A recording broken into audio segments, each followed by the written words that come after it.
For this step, we need to make a couple fine adjustments before we move too much farther.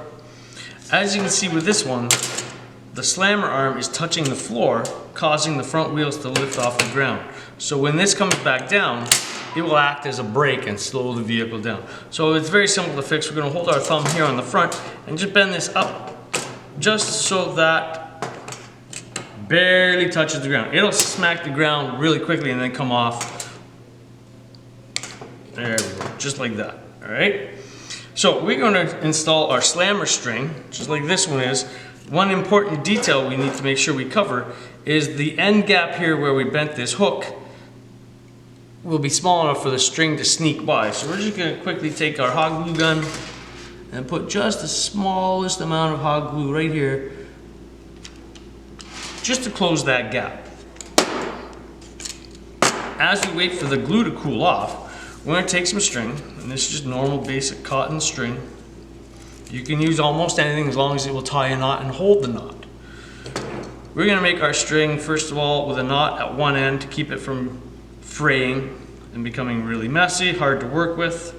Just tie yourself one tiny little knot right on the end to hold it together. We're going to take the string roughly from the very hoop on the slammer arm, just slightly longer than the distance to the axle. We're going to take and we're going to cut that string.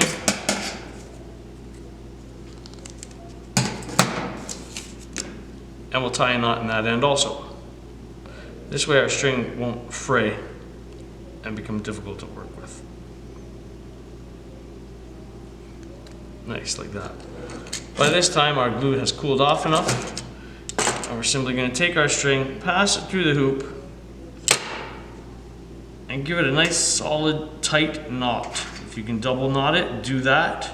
Leave yourself enough room to make that double knot. Keep the knot nice and close to the end of the slammer arm, and then we'll tie one more quick little knot in it.